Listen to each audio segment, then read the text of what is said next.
Tajuk ini ambil sempena dengan pantun lama orang Melayu. Ada ubi, ada talas, ada budi, ada balas. Talas ni keladi. Bahasa sekarang dah tak pakai lagi lah. Ataupun dalam pantun disebut ada ubi adalah batas. Ada padi buahnya lebat. Budi mutuan tidak terbalas. Menjadi kenangan sepanjang hayat. Membalas budi ni tuan-tuan, atau membalas kebaikan orang adalah salah satu akhlak terpuji yang hari ni orang dah tinggalkan. Orang tidak menganggap kita membalas baik itu suatu yang dituntut agama, tak anggap lagi. Macam contoh saya,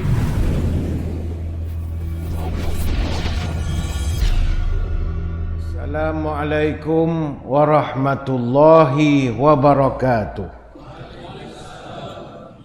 Bismillahilladzi la yadurru ma'asmihi syai'un fil ardi wala fis sama' wa huwas sami'ul alim. A'udzu bikalimatillahi tammati min syarri ma khalaq. Alhamdulillahi hamdan katsiran thayyiban mubarakan fihi kama yanbaghi li jalali wajhikal karim wa li 'azimi sultanik. Allahumma salli ala Sayyidina Muhammadin abdika wa rasulika nabiyil ummi wa ala alihi wa sahbihi wa sallim. Allahumma inna nas'aluka fahman nabiyyin wa hifzal mursalin wa ilhamal malaikatil muqarrabin. Ya Allah, kami mohon padamu kefahaman para nabi, daya hafalan para rasul, ilhamnya para malaikat muqarrabin. Allahumma aghnina bil ilmi wa zayyinna bil hilmi wa akrimna bit taqwa wa jamilna bil afiyah. Ya Allah, kayakan kami dengan ilmu-Mu, hiasilah kami dengan kelembutan, muliakan kami dengan takwa, cantikkan kami dengan sihat wal afiat. Allahumma barik lana fi Rajab wa Sya'ban wa ballighna Ramadan. Terima kasih yang berusaha Al-Fadhil Ustaz Saifuddin bin Abdul Sani, pengurusi majlis merangkap Imam 1 Masjid Al-Ma'mur Batu 10 Kuantan. Seterusnya para pegawai, ahli-ahli jawatan kuasa masjid, tuan-tuan guru, para alim ulama, para habaib, muslimin muslimat, hadirin hadirat, tuan-tuan puan-puan. Moga sekaliannya sejahtera dalam limpahan rahmah dan barakah. Saya dahului dengan penyataan tahmid kesyukuran atas pertemuan pada malam ini, dan seterusnya dapat saling kita bertatap muka untuk membincangkan satu tajuk moga-moga ada manfaat, iaitu ada ubi, ada batah. Sebelum kita berceramah lebih lanjut, untuk makluman kepada muslimin muslimat, insya-Allah pada malam esok 20 hari bulan Januari tahun 2024, lebih kurang pukul 9.25 malam, akan berlaku satu fenomena, iaitu bulan akan melintasi gugusan bintang Pleiades ataupun Seven Sisters pada jarak 5 darjah, yang mana akan berlaku konjungsi ataupun lintasan bulan Jupiter dan gugusan bintang Pleiades ataupun Seven Sisters ini. Bunyi macam Mak Saleh sangat, tapi sebenarnya kita orang Melayu, orang tua-tua, kenal dengan panggilan bintang ketika atau bintang katika. Bintang ketika ni bintang 7 bintang sejajar. Bintang 7 ini, ketika ini juga dipanggil bintang 7 ataupun bintang puyuh. Dan ada dimasukkan dalam pantun orang tua-tua dahulu. Bintang 7 tinggal 6, jatuh sebiji ke Majapahit, hilang sepuh nampak senam, baru tahu tuan tak baik. Bintang 7 tinggal 6, jatuh sebiji di Gunung Daik, peluk tubuh rasa nak demam, baru ku tahu badan tak berapa baik. Jadi dalam astronomi dia dipanggil Pleiades ataupun Seven Sisters, Messier 45. Dia adalah kelompok bintang terbuka dekat dengan buruj Taurus, dan buruj Taurus ini salah satu buruj yang paling dekat sekali dengan bumi. Kalau tuan-tuan nak mudah faham lagi, orang Melayu dulu panggil bintang Suraya. Nama orang Suraya ramai di sini. Surya lain tu rokok, ni Suraya ya. Dan tuan-tuan di sini di Masjid Al-Ma'mur Batu 10 kena beruntung lah. Ini kita pun rebranding balik, penyelamaan baru. Banyak pegawai-pegawai baru masuk untuk kita menyuntik semangat peremajaan semula masjid-masjid daerah ini. Dan kita pun ada imam satu yang baru yang sangat aktif. Kita ada juga pegawai-pegawai baru termasuk Ustaz Zali yang Bilal ini 25 tahun duduk di Jabatan Mufti. Jadi dia dengan ilmu falak ni begitu mahir sekali. Kalau orang sini tak ambil kesempatan, tak berapa cerdik lah. Kalau tak ambil kesempatan daripada kemahiran yang beliau miliki, tinggal masjid beli saja peralatan, malam esok bolehlah kita seperang, skodeng, tengok bulan melintah bintang Seven Sisters ini. Tapi yalah, tak ramai orang minat. Hadirin hadirat sekalian, balik kepada ceramah kita malam ini. Berkenaan ada ubi, ada batas. Tajuk ini ambil sempena dengan pantun lama orang Melayu. Ada ubi, ada talas, ada budi, ada balas. Talas ni keladi. Bahasa sekarang dah tak pakai lagi lah. Ataupun dalam pantun disebut ada ubi adalah batas. Ada padi buahnya lebat. Budimu tuan tidak terbalas. Menjadi kenangan sepanjang hayat. Membalas budi ni tuan-tuan atau membalas kebaikan orang adalah salah satu akhlak terpuji yang hari ni orang dah tinggalkan. Orang tidak menganggap kita membalas baik itu suatu yang dituntut agama, tak anggap lagi. Macam contoh, saya diberi oleh imam air mineral. Dia letak di sini, saya tak menganggap yang dia meletak tu budi baik dia. Kita anggap memang kerja awak, letaklah. Kita anggap gitu.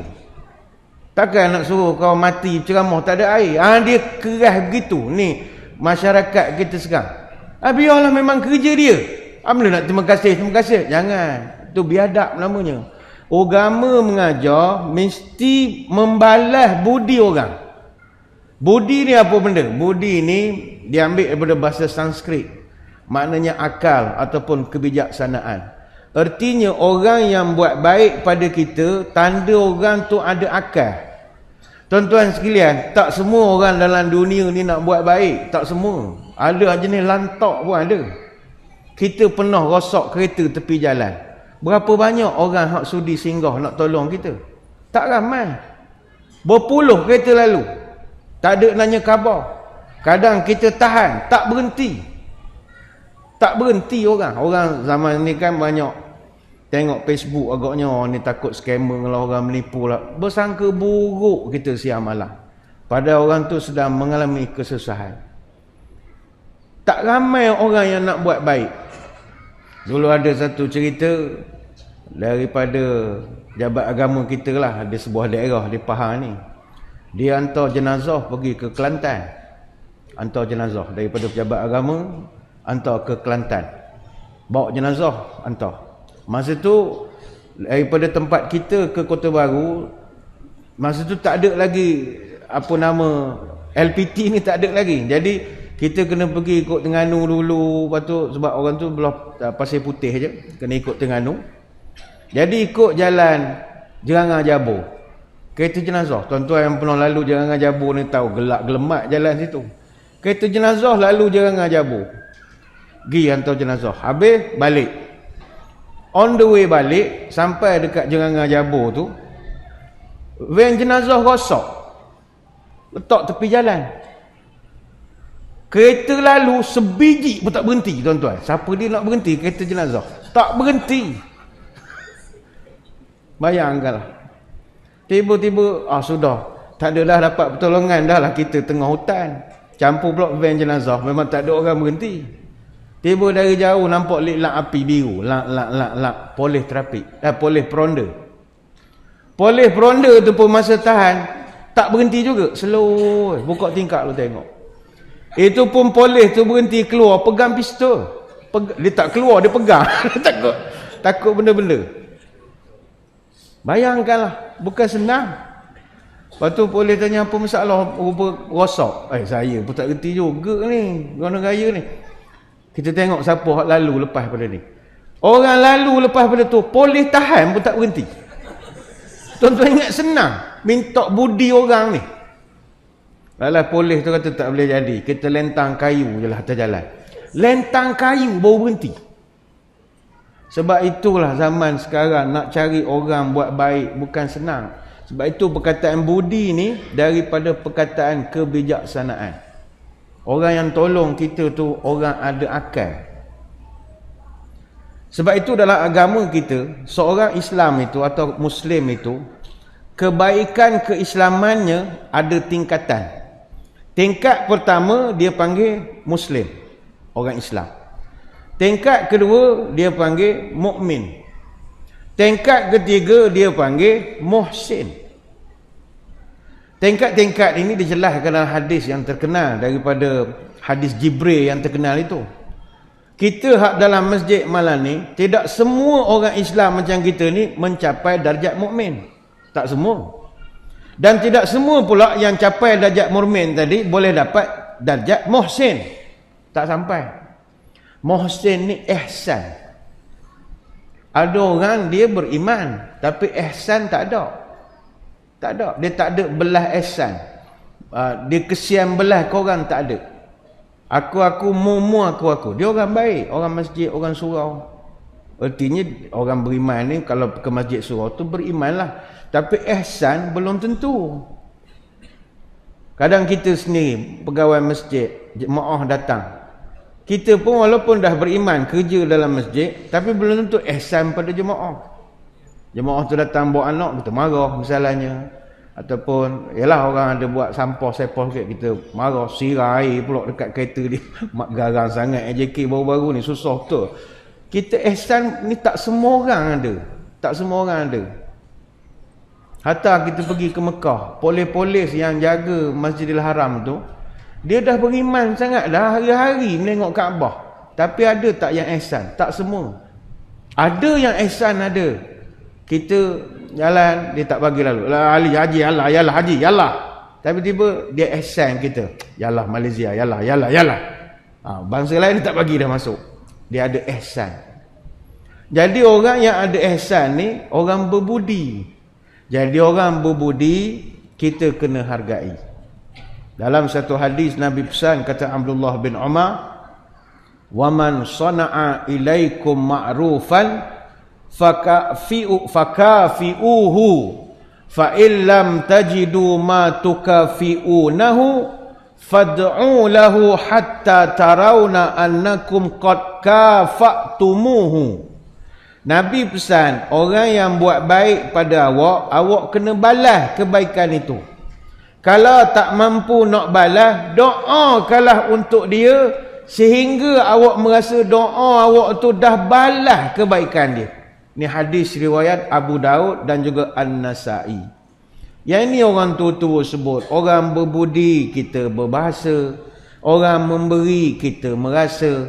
Indahnya budi kerana bahasa. Bahasa biadab, hati terasa. Kadang kecil hati ya, kita buat baik pada orang, dia terima kasih pun tak, dan dia anggap tu memang kerja kita. Tak payahlah terima kasih, memang kerja dia. Tak boleh begitu. Berapa ramai orang yang patut kerja dia tak buat. Jadi kita mengucapkan terima kasih. Dan kita tak boleh nafi tiap-tiap hari kita menerima sumbangan, bantuan ataupun budi baik daripada orang. Dan bila kita dapat bantuan kebaikan orang, kita diajar adab-adabnya oleh baginda Nabi. Apa adab-adab dia? Contoh musim-musim banjir macam ni. Ada beberapa masjid pergi turun padang, tolonglah kampung, tolong rumah, bersihkan rumah, bawa bekal macam-macam. Apa adab kita kalau orang hantar kebaikan, pertolongan, budi kepada kita? Pertama sekali Nabi ajar, tunjukkan rasa syukur dengan tidak tamak kepada bantuan itu. Itu budaya yang Nabi ajarkan pada kita. Contohnya kalau kita, katalah rumah kita banjir. Orang mari bersih, kemudian datang satu NGO beri beras. Tengah hari datang pula orang pada masjid mana, bagi beras lagi. Petang datang pula orang daripada pejabat mana, bagi beras lagi. Agama kita mengajar, kalau dah dapat benda yang sama, jangan ambil lagi dah. Itu adab kita. Kata Sahal ibn Hanzaliyah radhiyallahu anhu, man sa'ala wa indahu ma yughnihi fa innama yastaksiru min jamri jahannama. Siapa-siapa yang meminta-minta padahal rumah dia dah banyak benda yang cukup untuk dia, fa innama yastaksiru min jamri jahannam, sebenarnya dia sedang memperbanyakkan bara api dalam neraka jahanam. Beras dia dah banyak, dah macam gudang beras, dia terima juga. Qalu, sahabat bila Nabi sebut begitu, ya Rasulullah, wa ma yughni, apakah yang dimaksudkan sebagai orang tu dah ada cukup barang di rumah dia?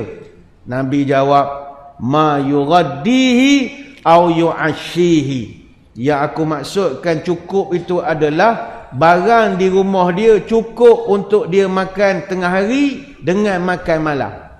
Hadis riwayat Abu Daud. Contoh orang bagi beras 5 kilo, kita ambil tengah hari kan NGO lain datang hantar lagi 5 kilo, kita ada 10 kilo. 10 kilo tu memang padan dah, cukup untuk kita makan hari tu. Tengah hari boleh, malam boleh, siap pagi esok sambung pulak nasi goreng. Tapi dak, petang tu orang tu ambil lagi, maghrib orang tu ambil lagi, bertimbun beras. Buruk begitu saja. Jangan ambil, kalau yang benda sama berikan kepada orang lain. Dan agama mengajar kalau orang membantu kita, terimalah bantuan seadanya. Jangan lebih-lebih sangat. Contoh, masjid hantar bantuan bagi daging misalnya, kan musim korban masjid hantar daging ke rumah-rumah karya kita, kita pun hantar, Assalamualaikum, ni ada daging korban ni. Dia pun buka pintu, terima kasih lah, ni minta maaf, ni rimam menangis ke mana ke, saya ni paling komen Batam Pinang, kalau hak lain tak berapa pendak. La ilaha illallah, ingat ni pasar ke? Ini sumbangan, terima kasih je lah. Atau kalau tak nak, minta maaf tak makan daging, kata contoh kan. Ataupun kita hantar diapers, lampin pakai baik buang untuk baby, kita hantarlah brand yang biasa-biasa sajalah. Bila dia terima, alamak, saya ni anak mami poko je pakai, hak lain gatal. La ilaha illallah, jangan cakap gitu, terima kasih dulu. Ataupun kita hantar beras, minta maaf lah, kamu ni makan beras wangi Cak Naga je, hak lain tak makan. Tak boleh gitu. Masjid buat gerobok rezeki, kita letaklah barang makanan, sardin, gula, macam-macam, letak telur. Dia muka sama datang ke masjid hari-hari, dia entam bedai berpapan-papan telur dia ambil, berkampik-kampik beras bawa balik. Anak beranak dia je siap parking riba, ailak parking riba. Ni contoh, bukan sini. Tak boleh begitu. Bantuan ni budi orang, jangan lebih. Tu pertolongan hak dia bagi, bukan hak kita.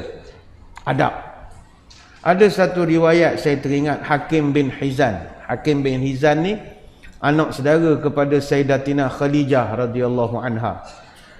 Hakim bin Hizan ni istimewa. Dia dalam sejarah salah seorang daripada 2 orang yang lahir dalam Kaabah. Dia ada sahabat Nabi yang lahir dalam Kaabah, ada 2 orang. Seorang Ali bin Abi Talib. Ali tu lahir dalam Kaabah, jangan main-main. Seorang lagi Hakim bin Hizan, anak saudara Khadijah. Jadi dia bercerita, sa'altun Nabi fa'atani thumma sa'altuhu fa'atani thumma sa'altuhu fa'atani. Kata Hakim bin Hizan, dia bila dia anak saudara Khadijah, automatik dia jadi anak saudara sabit lah pada Nabi. Dia cerita, saya kalau jumpa Nabi, dia tu pak saudara sabit. Asal jumpa dia, saya pau dia. Anak saudara pau, pak saudara, biasalah. Cerita lah, RM5, pas muka yang sama, RM5 pau.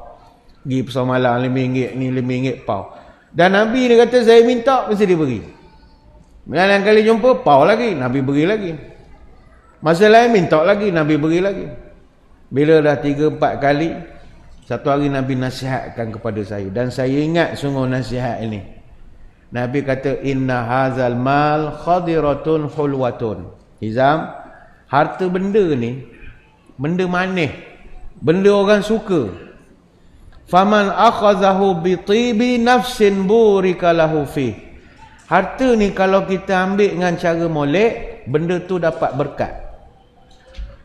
Wa man akhazahu bi israfi nafsin lam yubarik lahu fihi. Tapi ingat, kalau ambil terlampau berlebih-lebihan, benda tu tak ada berkah, kata Nabi. Jangan ambil lebih sangat. Wa kana kallazi ya'kulu wa la yashba'. Sebab orang yang ambil berlebih-lebihan ni sama macam orang yang makan tapi tak pernah kenyang. Wal yadul ulya khairun minal yadis sufla. Itu hadisnya.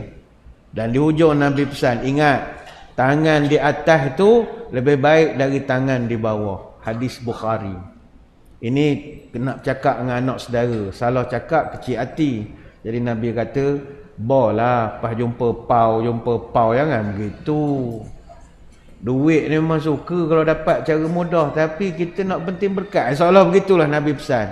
Dan di hujung Nabi sebut, tangan di atas lebih baik pada tangan di bawah. Maknanya bolah minta, sedekahlah pula. Begitu contohnya. Ini hadis riwayat Bukhari.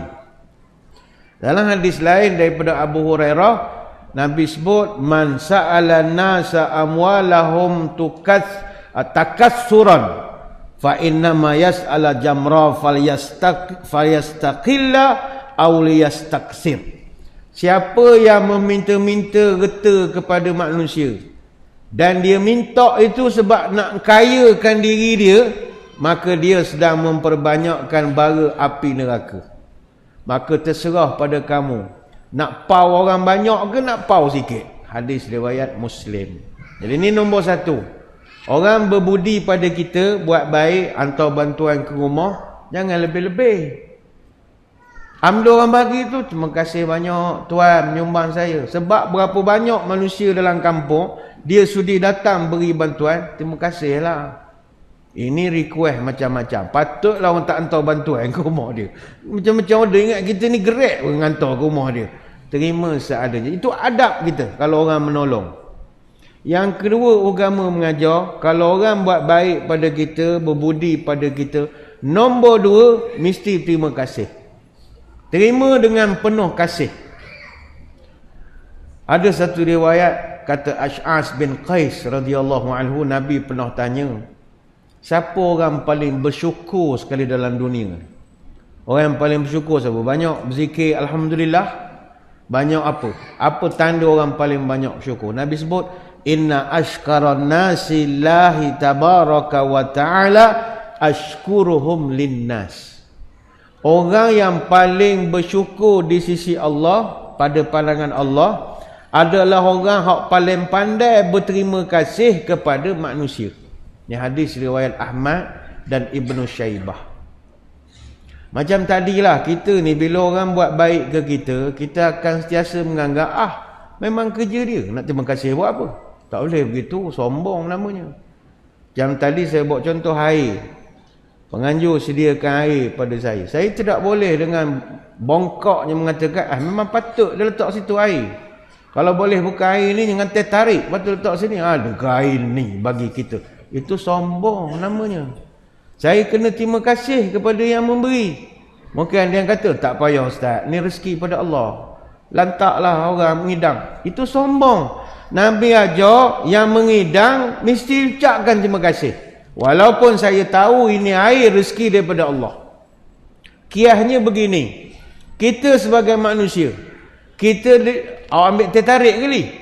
Contoh je. Biar tak apa.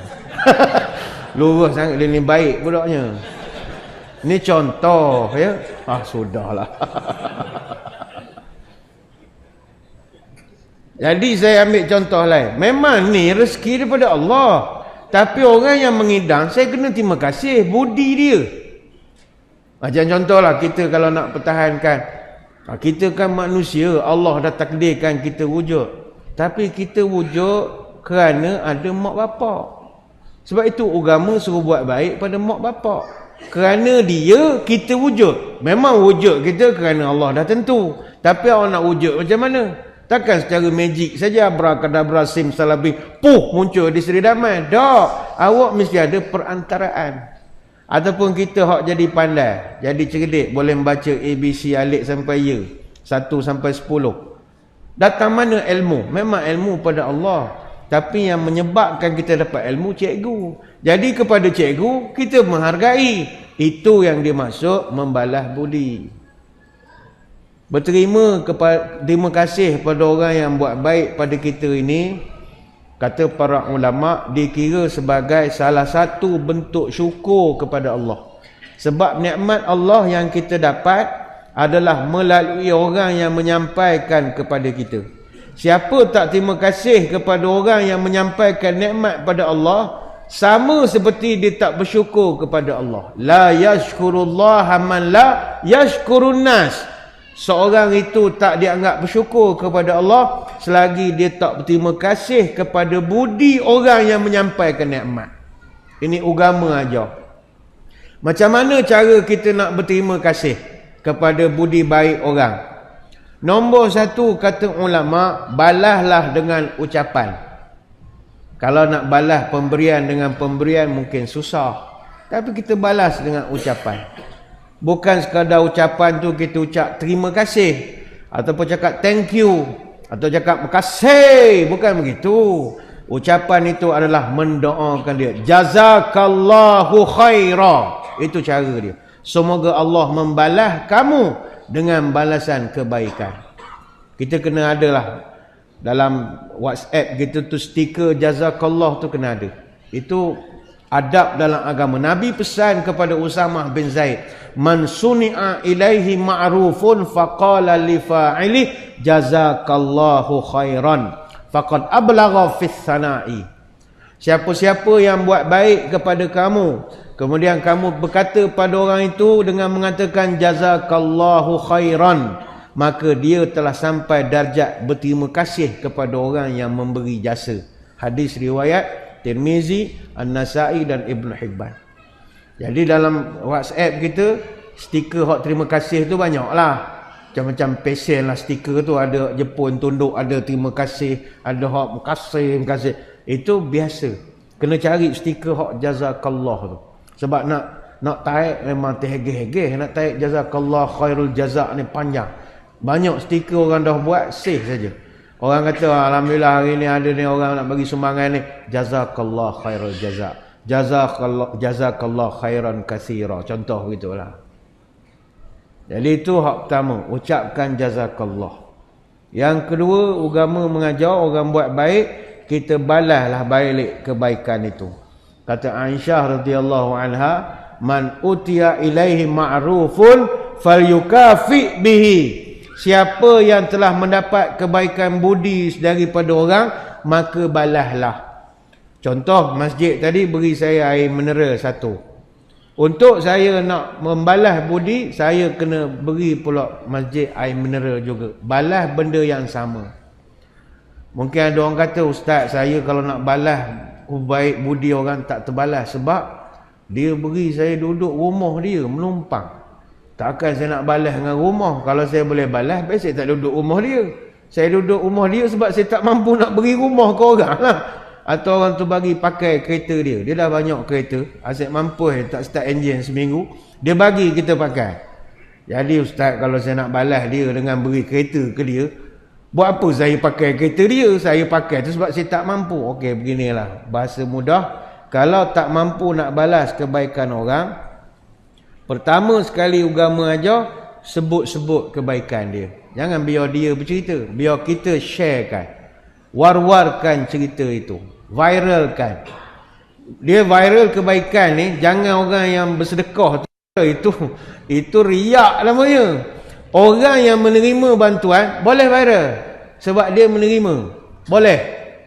Wa man lam yastati', kata Nabi. Siapa yang tak mampu balas budi orang, falyazkurhu, sebut-sebutlah sikit depan-depan orang dalam majlis. Faman zakarahu, siapa-siapa menyebut kebaikan orang yang baik pada dia, faqad syakarahu, dia kira dia berterima kasih dan bersyukur. Yang hadis riwayat Ahmad dan Tabrani. Sebut-sebutkan.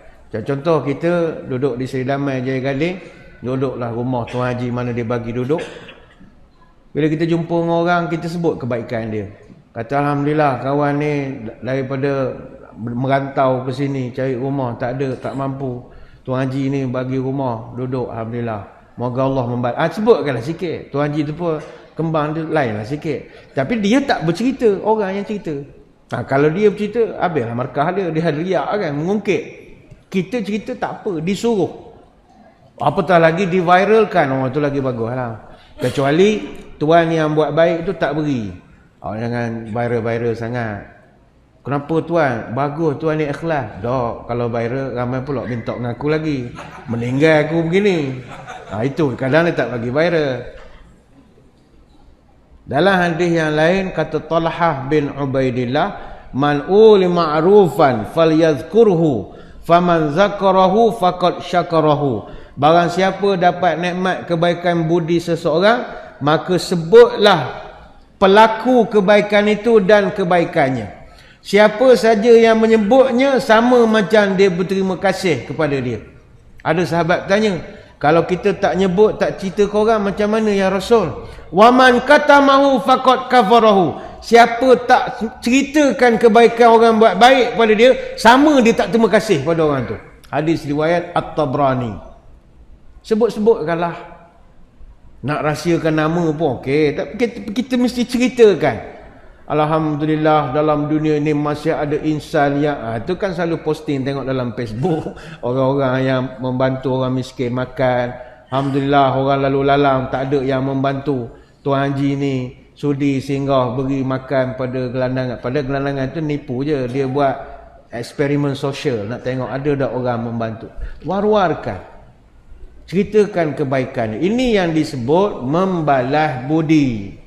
Kalau tak tahu membalas budi, daripada hidup lebih baik mati. Kalau tak ingat budinya orang, hidup ini bagaikan binatang. Apa tanda orang celaka? Air susu dibalas tuba. Apa tanda orang terkutuk? Budi baik dibalas buruk. Apa tanda orang hina? Budi baik orang dia buat-buat lupa. Ayam hutan terbang ke hutan, tali tersangkut pagar duri. Adik bukan, saudara bukan, hati tersangkut kerana budi. Kena ada yang tanya, benda ni ada kena mengena dengan Nabi kita tak? Jawapannya ya. Nabi kalau suruh buat sesuatu, sebab dia pun buat juga. Kalau dia suruh kata balas budi orang, Nabi tu seorang yang sangat kenang budi orang. Tuan-tuan, Nabi kita, dia adalah seorang manusia yang sangat mengenang budi baik orang. Apa sebab? Nabi kita ni orang susah. Dia miskin. Yatim piatu. Orang anak yatim piatu siapa yang percaya, tuan-tuan? Kadang-kadang tanya pada orang yang masa kecil ada pengalaman jadi anak yatim. Kita pergi ke rumah orang ingat kita nak duit dia. Padahal kita pun bukanlah nak makan duit pergi beraya je. Tak. Jadi anak yatim ni orang hina. Tanyakan kepada orang yang merasa jadi anak yatim masa kecil. Jadi anak yatim masa tua-tua begini tak merasa sangatlah. Masa kita kecil, orang pandang serong. Ni nak duit aku lah ni. Hina jadi anak yatim. Jadi Nabi tahu perasaan jadi anak yatim.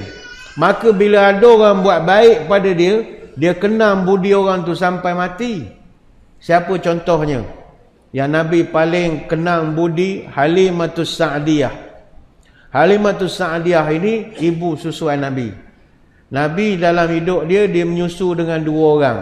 Pertama dengan Suwaibah, yang kedua dengan Halimah binti Abi Zu'ib As-Sa'diyah.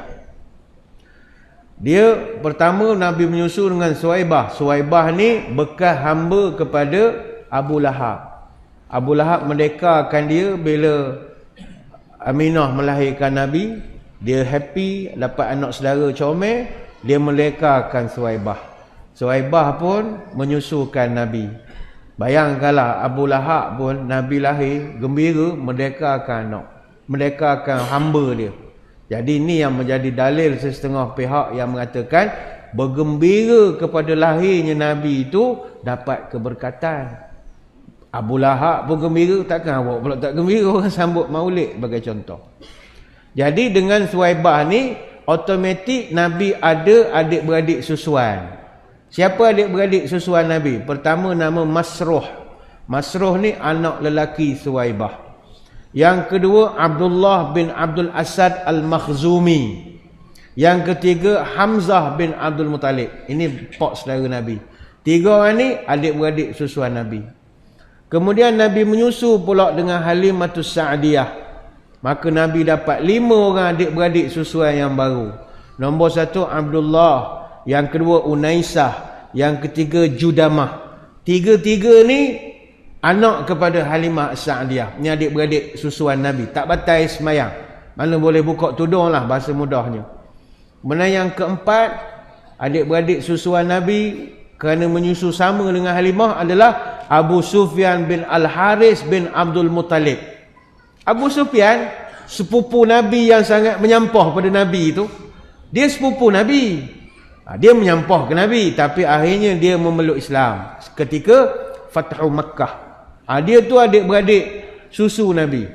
Adik-beradik susu, sepupu pula lagi. Lepas tu yang kelima adik-beradik susuan adalah Hamzah bin Abdul Muttalib.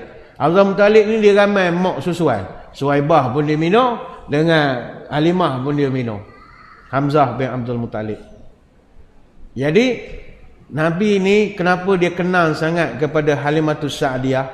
Sebab menjadi satu budaya orang Arab zaman dulu, bila dapat anak, mereka akan hantar ke kampung-kampung untuk menjadikan anak itu pandai bercakap Arab, tak kasar. Dia Mekah ni tuan-tuan, dia sebuah kota raya yang tak sesuai membesarkan anak. Kalau tuan-tuan pergi sekarang pun dia tak sesuai. Untuk membesarkan budak tak sesuai. Untuk orang nak ibadah okeylah, orang tua, orang pencen sesuai. Untuk pembesaran susah. Sebab kota dia kasar. Kalau tuan-tuan perasakan dia agresif, laju, hiruk pikuk dan sebagainya lagi. Jadi dia tak ada ketenangan sangat. Lepas tu orang-orang Arab sekalipun, dia tak ada membesarkan anak dia di Mekah, dia akan duduk di luar. Saya pernah tanya buat apa tak nak duduk di Mekah. Cakapan kasar, kata dia lah. Tapi kalau kita tengok zaman Nabi pun samalah. Mak dia memang tak sendiri, dia hantar ke kampung. Jadi Nabi telah dihantar kepada Halimah As-Sa'diyah ini. Bagaimana cerita Nabi boleh hantar kepada Halimah, dihantar pada Halimah ini? Ini saya ingat kita terangkan sebentar lagi. Saya fikir kita beri laluan sekejap kepada azan isyak yang akan berkumandang sebentar lagi. Jadi tuan-tuan semua jangan ke mana-mana. Kita akan kembali lagi selepas ini. Muslimin muslimat yang dirahmati Allah sekalian. Kembali kita menyambung syarahan pada malam ini. Kita mohon izin daripada jemaah untuk menganjakkan sedikit pelaksanaan solat isyak. InsyaAllah tak akan memakan masa yang lama untuk beri peluang saya menghabiskan huraian pada malam ini. Hadirin hadirat sekalian, balik kepada ada ubi ada batas. Orang buat baik kita balas. Nabi sendiri orang yang reti membalas budi orang ataupun mengenang budi baik orang. Antara orang yang sangat Nabi kenang budi baiknya adalah Halimatus Sa'diyah. Ketika Nabi dilahirkan, Nabi tak ada ayah. Ayahnya meninggal ketika Nabi masih dalam perut. Maka para murdi'at. Murdi'at ni wanita-wanita yang kerjanya menyusu bayi ni. Mereka bila tahu ada orang perempuan bersalin di Mekah, mereka akan datang. Akan tawarkan pakej-pakej lah. Pakej berpantam, pakej ini, macam-macam lah. Tapi tak ada orang yang pergi ke rumah Aminah. Apa sebab? Kerana dia anak yatim. Aminah ni ibu tunggal. Orang takut payment problem. Maklumlah ibu tunggal, mana ada suami. Sekarang payment tak bayar susah juga. Kita khidmat, servis takkan tak bayar, nak free letih. Jadi tak ada orang yang menyinggah di rumah Aminah. Tapi Halimatus Sa'diyah, ketika dia singgah rumah Nabi, Nabi baru lahir, dia tengok Nabi, dia terus jatuh cinta. Dia kata, saya ambil anak kecil ni secara pro bono. Pro bono tak ada bayaran. Sebab saya cinta, jatuh cinta, comel sangat. Aminah suka, free, siapa tak nak. Dia pun ambil dan Nabi duduk dengan Halimah 2+2, 2 tahun plus 2 tahun. Iaitu selepas peristiwa Nabi dibelah dada masa kecil. Nabi ada pernah dibelah dada sebelum Isra' Mi'raj masa kecil. Dia pernah belah dada. Jadi ketika cerita tu viral, Halimah pun takut. Kata, sudah Nabi ni kecil-kecil dah orang Kawan-kawan dia kata ada pakcik datang bedah, padahal Jibril belah apa semua.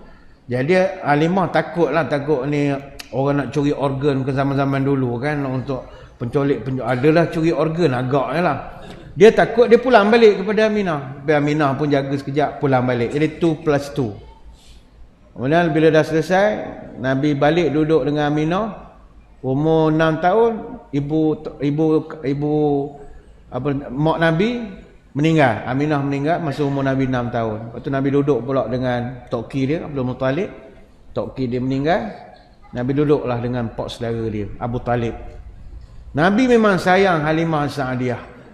Semasa peristiwa orang Islam diboikot di pulau di Mekah, walaupun Nabi tu susah, Nabi tetap ikhtiar hantar air dan makanan ke rumah Halimah. Kok mana pun usahakan.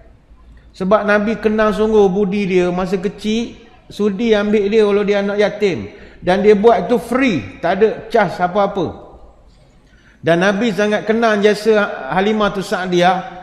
Halimah ni dengan Nabi masa kecil cakap bahasa syair. Itu yang Nabi pandai bercakap. Tuan-tuan, Nabi ni bila dia bercakap, sahabat boleh hafal. Artinya Nabi punya percakapan teratur. Sehingga Abu Bakar As-Siddiq radhiyallahu anhu pernah tanya, "Ma ra'aitu man huwa afsah minka ya Rasulullah." Ya Rasul, saya rata jumpa orang, saya tak pernah jumpa orang yang paling fasih berbahasa Arab melainkan tuan. Belajar di mana? Teratur percakapan, diction, sebutan, tajwid tu. Nabi cakap, apa jawapan dia? "Ma yamna'uni wa ana min Quraisyin wa urdi'tu fi Bani Sa'din." Aku ni jadi kereti bercakap. Pertama, aku Arab Quraisy. Orang Quraisy cakap bahasa teratur. Tambah pula lagi, aku dibesarkan dan disusukan di kawasan Bani Sa'ad. Nabi cerita orang Bani Sa'ad ni bercakap teratur. Teratur bercakap. Macam kita kan kalau dengan budak, kita lebih pelak pada budak kalau bercakap dengan budak. Kalau Tok Ki kan bercakap dengan cucu dia, nak cucu, nak cucu. Cucu pun pelik. Aku cucu? Mak ni cucu mana? Pening budak tu kecil-kecil dah dipelak-pelakkan oleh haki dia. Tak. Nabi daripada kecil, Halimah cakap standard dengan dia. Menyebabkan Nabi membesar dengan bahasa yang indah. Yang kita tak dapat dah. Sebab budak-budak kita pun, kita tak cakap bahasa standard dengan budak-budak sekarang. Kita bercakap bahasa shortcut, bahasa campur apa semua. Jadi tak pandai berbahasa. Itu Nabi kenal budi Halimah As-Sa'diyah. Orang kedua yang Nabi kenal budinya sangat, tak lain tak bukan Abu Talib. Abu Talib ini pak saudara Nabi. Tapi tuan-tuan, pak saudara, adik-beradik ayah Nabi, arwah ayah Nabi Abdullah, anak bongsu. Adik-beradik ayah Nabi ni ada 10. 9 daripadanya tak jaga Nabi. Bukan semua pak saudara, mak saudara mampu nak jaga anak saudara yatim piatu. Sebab masing-masing tu pun ada komitmen. Ada keluarga juga, campur dengan bini masing-masing pun. Muncurnya kalau ada bawa anak saudara duduk sekali. Jadi susah. Dalam ramai-ramai yang boleh menjaga Nabi adalah Abu Talib. Padahal Abu Talib itu bukannya dia bujang, dia pun ramai anak. Dia ada anak nama Talib, Aqil, Ja'far, Ali, Tulaik, Fakhitah. Fakhitah ni Ummu Hani. Kemudian siapa? Jumana, Raitah. Ramai anak-anak dia. Tapi dia ambil Nabi kita, jaga di rumah. Bila bawa ke Mekah masa kecil, orang tahu tu anak saudara kan. Hai Abu Talib, anak saudara hari ni. Bukan anak saudara, anak kawan. Dia ngelar Nabi tu anak dia. Jangan panggil anak saudara, ni anak aku. Daripada kecil lagi, dia sayang ke Nabi. Dia bukanlah senang nak beranak dia ramai. Lepas tu salah seorang anak dia, nama Ummu Hani ataupun Fakhitah, nama panggilan Ummu Hani. Ummu Hani maknanya sepupu Nabi lah, dia adik-beradik Sayyidina Ali. Tapi sebab dah membesar sekali, Ummu Hani ni adalah cinta Nabi pertama, first love. Cinta Nabi pertama bukan Khadijah. Nabi jatuh cinta dengan Ummu Hani. Dia pernah meminang Ummu Hani 2 kali. Ummu Hani tolak. Masa minang kali pertama, Ummu Hani bujang lagi. Nabi pun bujang lagi. Ummu Hani kata, saya tak tergamak kahwin dengan awak. Ngau pula. Awak macam adik-beradik. Macam Abang Ali, Abang Talib, Abang Akil, Abang Jakpor. Tak tergamak kahwin dengan awak. Dia kata, kita kan boleh kahwin. Tak ambuh. Tak ambuh. Nabi tak apalah. Nabi kahwin dengan Khadijah. Ummu Hani pun kahwin dengan orang lain. Takdirnya, Ummu Hani ni berpisah dengan suami. Nabi pinang dia lagi sekali. Ummu Hani kata, tak payahlah, tua dah. Tak apa dah. Aku tua dah. Ganti tasbih sudah. Malas nak cara-cara nak ngidam air benda. Nak tidur malah. Malas nak mikir nak gosok baju, nak benda tak apa dah, nak relax. Ya tak ya juga. Macam perempuan di belakang, betul perempuan kalau suami dah meninggal malas dah nak kahwin. Dah sedap dah bersenang lenang. Boleh menerak, baring, suka-suka hati menengok TV, benda tak payah mikir, nak mikir ketekak dia nak goreng cekodok lah, ada je ada order dia ingat kedai agak. Jadi saya ramai jumpa ibu tunggal kena, kenapa tak nikah semula, kalau orang lelaki cepat kahwin. Koma cukup lah, tak daya dah menjaga orang sakit meninggal itu pun tak daya dah menjaga. Ni sakit lagi biarlah nak relax. Ni nak rombongan Langkawi senang, nak pergi umrah senang. Tak payah mikir, ya tak ya juga. Jadi umur ni pun tak nak, tak apalah. Sebab itu Nabi masa nak hijrah, sebelum dia pergi ke Madinah, dia pergi ke rumah Ummu Hani. Antara tempat terakhir dia pergi sebelum dia meninggalkan Mekah. Tapi dia tak masuk ke rumah, sebelah rumah saja. Nabi pandang daripada situ yang Nabi pandang Mekah. Dan dari situlah Nabi ucapkan, wahai Mekah, demi Allah aku cinta pada engkau. Kalau bukan kerana aku diperintah keluar, aku takkan tinggalkan engkau, hai Mekah. Itu diucapkan sebelah rumah Ummu Hani. Ulama bincang banyak-banyak tempat, apa rumah Ummu Hani dia pilih? Rupanya kekasih hati dia. Ini Abu Talib. Abu Talib ni tuan-tuan, dia backup Nabi kuat. Backup kuat. Dia memang, kata Aisyah, mazalat Quraisyun ka'atan hatta tuwfiya Abu Talib. Kata Aisyah, orang Quraisy kalau masa Abu Talib hidup tak berani angkat kepala. Abu Talib ni kan dia level paduka ayahanda. Ni bukan balong kawasan. Orang cium batu cincin dia, jangan main. Kalau salah ni cium batu cincin. Muah muah muah. Paduka ayahanda, bukan balong. Dia ni sangat digeruni, dihormati. Keluarga dia dihormati.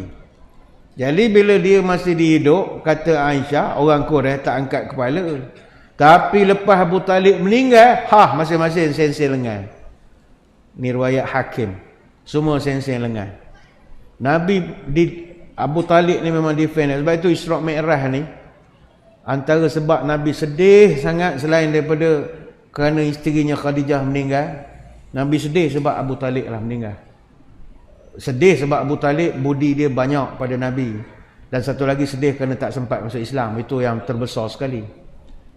Bayangkan tuan-tuan, ketika Nabi diboikot di Mekah, Nabi ajak sepupu sepapat, pak saudara Hamzah, Abbas apa semua, bantu Abu Talib. Sebab Abu Talib ni asalnya dia kaya, dia pemimpin besar.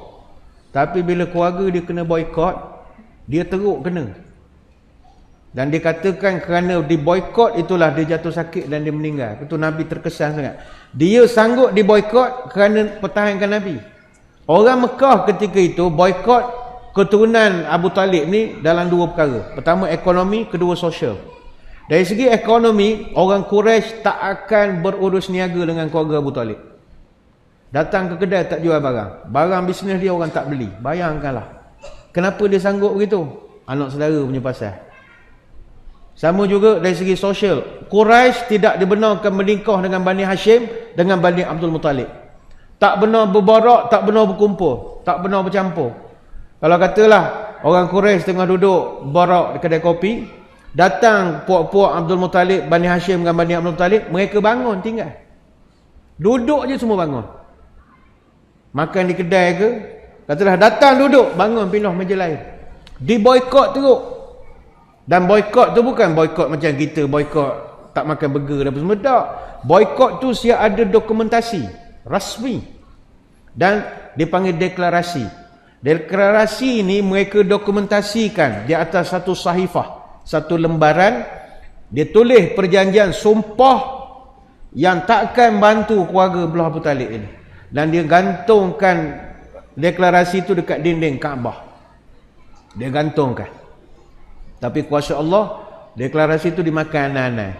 Tapi nak boleh ke makan anak-anak ni lama. Maknanya lama gantung situ. Ada piagam di boykot. Kenapa di boykot teruk? Kesnya gini. Nabi ni masa dia berdakwah, orang ramai ikut dia. Abu Talib ni pemimpin yang menghura-harakan Mekah ketika itu anak saudara dia. Hura-hara daripada segi dah berpecah pahaman. Jadi orang-orang Quraisy datang jumpa dengan Abu Talib. Tuan, kami ingat tuan kena ambil tindakan pada anak saudara Muhammad tu.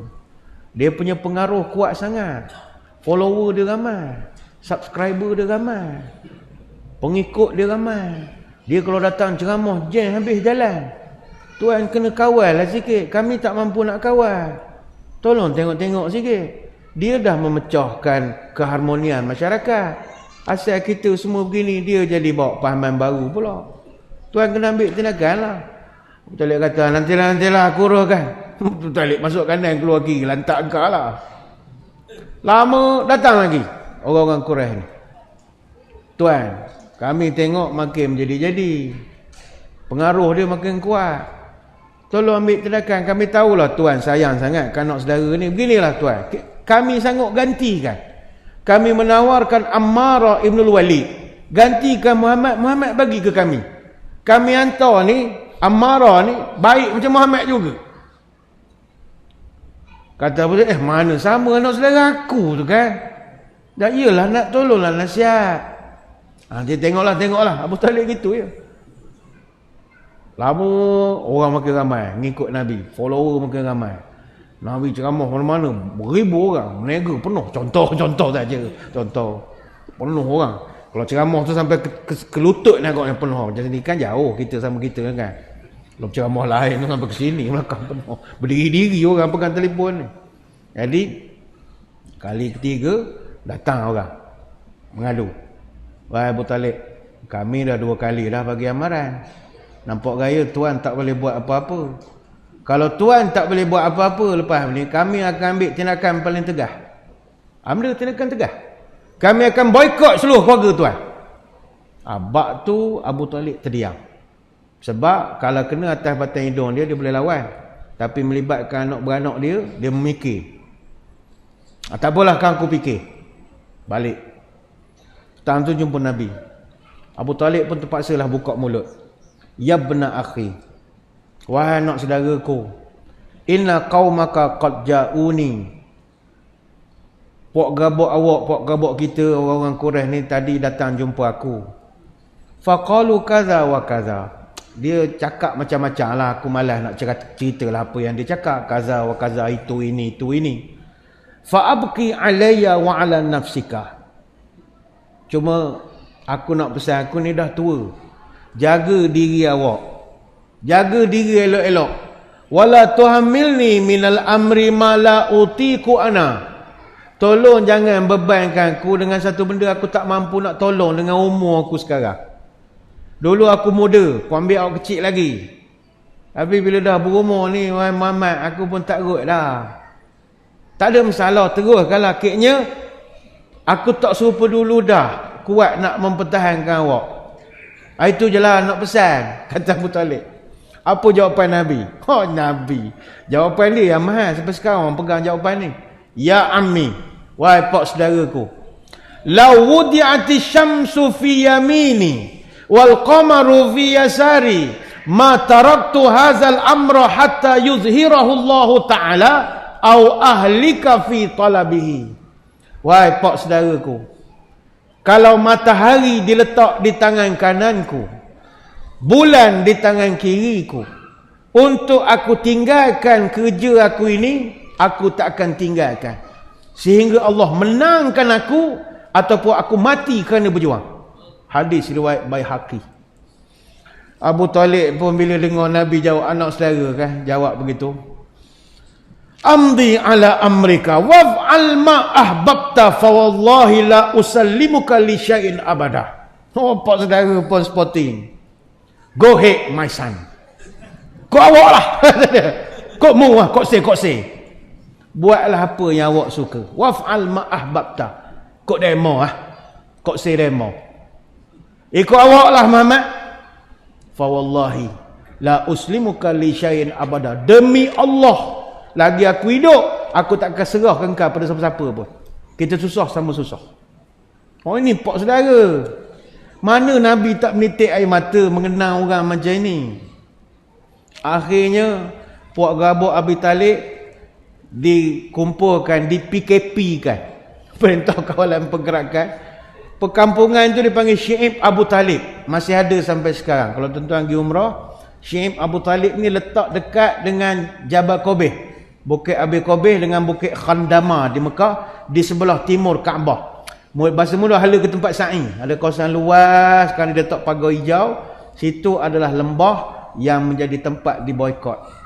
Kalau kita keluar Masjidil Haram daripada Babul Abbas, Bab Al-Abbas, lalu dekat Mas'ah tempat sa'i itu, kita akan jumpa ruang terbuka, terus nampak istana Saudi, istana tetamu Raja Saudi. Situ kawasan tu, lembah tu asalnya milik Tok Ki Nabi. Tok Ki Nabi ni kaya tuan-tuan. Satu lembah tu tanah dia. Bayang kaya tak kaya. Lepas Abdul Muttalib meninggal, lembah tu turun ke Abu Talib yang juga pemimpin Bani Hashim, dan di situlah adanya rumah Khadijah. Tu tanah Tok Ki dia. Jadi Nabi buat rumah di situ, rumah Khadijah.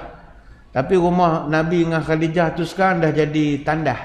Tandah laki ke tandah perempuan. Kalau tuan-tuan pergi nanti ada tandah di situ. Kalau kita keluar sa'i, ada tandah. Itu tandah tu tapak rumah Nabi.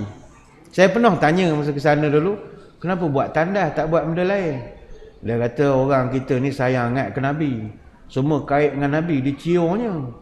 Dinding ke apa ke, diusak apa semua, tak sok sangat. Jadi kami buat tandas, nak cium-cium lah, tak ada masalah.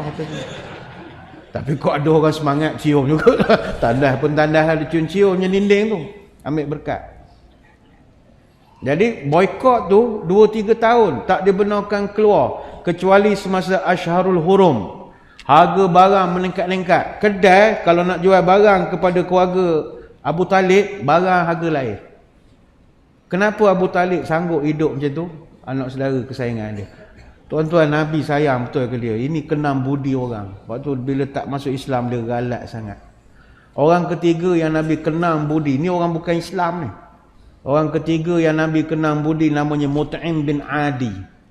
Mut'im bin Adi ni, ni abang long kawasan. Ini memang geng tiga lain. Dia ada tiger ramai macam dia. Memang abang long kawasan. Panggil gangster tu tidaklah, tapi orang yang sangat dihormati di Mekah. Dia ni walaupun dia bukan Islam, tapi dia ni jadi hati perut, ada peri kemanusiaan. Ketika dia tengok Abu Jahal ke Abu Lahab buat khianat ke Nabi, dia pun tak gemar juga. Bagi dia ini tak berperi kemanusiaan. Jadi dia sanggup menjadi gerento pada Nabi. Gerento bahasa Arab panggil jiwar. Jiwar ni dia adalah satu amalan musyrikin Arab dulu, yang mana mereka akan beri perlindungan pada orang. Cara tu dia buat juga di tempat kita. Macam tuan-tuan, kalau merantau daripada Kelantan, Terengganu datang ke Jaya Gading, kita kena pegang kepala situ. Dan sekarang ni dah ada top 4, top 10 apa. Dulu kita kena cari siapa orang berpengaruh di situ. Kita buat baik pada dia. Sebab andai kata kita kena kacau, keluarga kita kena ganggu, orang yang berkuasa ni tadi akan melindungi kita. Jadi Mut'im bin Adi ni, dia yang melindungi Nabi semasa bila? Semasa Nabi balik daripada Taif. Nabi semasa di Taif, dia pergi berdakwah, kena khianat, kena scam. Asal janji nak buat program, scam dek geng-geng Taif. Nabi punya sedih balik kena scam, menangis. Nak balik ke Mekah, dapat maklumat ada roadblock. Roadblock tak bagi Nabi balik dah. Nabi dah susah hati. Dah lah, Taif hina aku. Nak balik ke rumah sendiri, tak lepas nak masuk, ada roadblock. Nabi ke PKP. Macam mana nak balik? Nabi tengah runsing-runsing. Lalu Al-Mut'im bin Adi ni keluarga dia, kabilah dia telah jumpa dengan geng-geng Mekah. Mereka kata, aku jamin keselamatan Muhammad. Daripada Taif sampai rumah, siapa-siapa jangan kacau dia. Jadi Puak Gabak Mut'im bin Adi dan kabilahnya punah pedang, bawa anak panah yang bersedia, mengiringi pergerakan Nabi daripada kaki Bukit Taif sampai ke rumah. Nabi ada escort Mut'im bin Adi. Dalam kitab Ar-Rakhim Al-Maktum dicatatkan, Abu Jahal bila tahu Mut'im bin Adi bagi special convoy kepada Nabi, dia pergi jumpa Mut'im. Mut'im, amujirun anta am mutabi'? Mut'im, aku nak tanya, engkau ni apa hal ni? Engkau ni jadi gerento ke engkau dah masuk Islam? Tanya terang. Engkau dah masuk Islam tak? Lain macamnya engkau jaga Muhammad. Mut'im kata, la bal mujir. Tak, aku hanya beri laluan pada dia. Dia orang baik, bukan buat salah besar sangat. Pak saudara dah mati, bini dah mati, nak benda, tak ada benda dah dia, salah takut sangat. Jangan kacau dia, pesan. Maka kata Abu Jahal, qad ajarna man ajarta. Okeylah, kalau engkau yang beri garanti, Puak Gabak kita takkan kacau. Silakan, tak ada orang kacau Nabi. Jadi Mut'im bin Adi ni, jasa dia membela Nabi ketika itu sangat berkesan di hati Nabi. Dia sampai sudah tak masuk Islam, tapi Nabi kenang budi dia. Baik itu masa perang Badar, Nabi dapat 70 tawanan perang. Kumpulkan sahabat bincang, nak buat apa dengan tawanan perang ni ya Rasul? Nak bunuh ke, nak penjara ke, nak ambil denda ke, apa ke? Apa jawapan Nabi? Lau kanal Mut'im bin Adi hayyan summa kallamani fi haula'i natna lataraktuhum lahu. Aku, kata Nabi, bila time-time gini terkenang sungguh kepada Mut'im bin Adi, kalaulah dia masih hidup lagi, aku akan tanya pendapat dia. Aku akan tanya dia, bang, awak nak buat benda dengan anak buah awak ni, 70 orang ni. Kalau dia khabar Muhammad, bebaskan? Aku bebaskan. Tapi dah meninggal, orang tua tu tak ada. Baik sangat dia. Nabi ingat budi dia. Padahal dia bukan Islam. Sebab itu kita dalam berdakwah, kita kena ada strategi begini. Strategi maknanya kita dalam nak berceramah ni, kita kena ada pegang kepala juga. Tuan-tuan jangan main nononya masuk kampung orang, mengajar orang, oh ni semua setan masuk neraka belaka. Jangan. Kena ada pegang kepala juga. Kita pergi ceramah ni, kita negur orang kadang kecil hati. Salah cakap balik pancik tayar kereta yang ramai. Kena ada budaya pegang garanti ni kena. Umar Al-Khattab radhiyallahu anhu pun dia tu gagah sangatlah. Tapi Umar pun dia guna sistem perlindungan ni. Dulu yang cover dia, backup dia, Al-As bin Wa'il As-Sahmi. Dia kafir, orang bukan Islam. Tapi dia ketika Umar masuk Islam, Umar jumpa dia. Aku dah masuk Islam. Mu kena cover aku. Kalau apa-apa mu kena jaga aku dan keluarga aku. Jawab Al-As bin Wa'il, beres boh. Ada orang kaca je mu merayak ke aku. Aku pergi selalu. Beres boh. Umar Al-Khattab guna kaedah tu. Lepas tu ketika dia masuk Islam, orang tak kacau. Baru nak kacau, mu berani kacau. Al-As jaga dia dah. Oh iya ke? Beres boh. Tak kacau. Dia kena ada cara begitu. Nah, kita pun kena ada passion begitulah. Dan yang keempat, orang yang Nabi kenang budinya ni semua orang bukan Islam lah ke ni? Siapakah dia? Najasyi. Najasyi ni Nabi sangat kenang budi dia kerana dia menyantuni sahabat-sahabat Nabi dalam hijrah pertama. 83 lelaki, 19 wanita Islam hijrah ke Habsyah untuk mencari suaka politik. Nabi hijrah kan 2 kali. Habsyah, lepas tu Madinah. Terpaksa pindah ketika itu sebab masalah tekanan politik daripada orang Mekah. Siapa yang menyambut mereka? Raja Najasyi. Raja Najasyi sambut dengan tangan terbuka. Padahal dia orang Kristian. Yang datang ni orang Islam. Ahlan wa sahlan. Kata Imran bin Husain, inna akhakumun Najasyi qad mata. Faqumu fasallu alaihi. Qala faqumna fasafafna kama yusaffu alal mayyit. Wasallaina alaihi kama yusalli alal mayyit. Kata Imran bin Husain, satu hari Nabi buat pengumuman, saudara kita An-Najasyi telah meninggal dunia. Marilah kita berdiri, beri penghormatan pada dia. Oh, ni Nabi. Dapat berita adalah sampai berita meninggal. Jadi, sebagai kesimpulan, membalas kebaikan orang ni dituntut oleh agama. Maka kalau Nabi tunjukkan pada kita, orang-orang bukan Islam pun yang buat baik pada dia, dia kena budi. Apatah lagi kalau yang buat baik pada kita, orang Islam. Lagilah kita kena terima kasih. Boleh menggunakan ayat-ayat, tak payah terima kasih, memang kerja dia. Jangan begitu. Memang kerja awak memang kena buat. Tak boleh gitu. Terima kasih, ucap saja jazakallah khairal jazak, dapat pahala. Semoga apa yang kita bahaskan pada kesempatan malam ini memberi panduan dan manfaat kepada kita bersama. Sebelum kita berpisah, marilah sama-sama kita menadah tangan berdoa. Moga majlis kita ini diberkati oleh ilahi hendaknya. A'udzubillahi minasyaitonirrajim. Bismillahirrahmanirrahim. Allahumma salli wa sallim ala Sayyidina Muhammad salatan tukhrijuna biha min zulumatil wahmi. Allahumma barik lana fi Rajab wa Sya'ban wa balighna Ramadan. Ya Allah, berkatkan umur kami pada bulan Rajab, berkatkan umur kami pada bulan Sya'ban, panjangkan umur kami bertemu bulan Ramadan. Allahumma tawil umurana wa sahih ajsadana wa nawir qulubana wa thabit imanana wa ahsin a'malana wa wasi' arzaqana wa ilal khairi qaribna wa anis syari ab'idna wa qdi hawaijana fid dini wad dunya wal akhirah innaka ala kulli syai'in qadir. Ya Allah, panjangkan umur kami, sihatkan tubuh badan kami, terangkanlah hati kami, tetapkanlah iman kami, elokkanlah amalan kami, luaskanlah rezeki kami, dekatkan kami dengan kebaikan, jauhkanlah kami dari kejahatan, kabulkanlah segala doa kami sama ada dalam urusan agama, dunia atau akhirat. Subhanakallahumma wa bihamdika nashhadu an la ilaha illa anta nastaghfiruka wa natubu ilaik. Wa sallallahu ala sayyidina Muhammadin wa ala alihi wa sahbihi wa baraka wa sallam. Walhamdulillahi rabbil alamin. Sekadar itu, wabillahi taufiq wa hidayah. Assalamualaikum warahmatullahi wabarakatuh. Wallahu a'lam.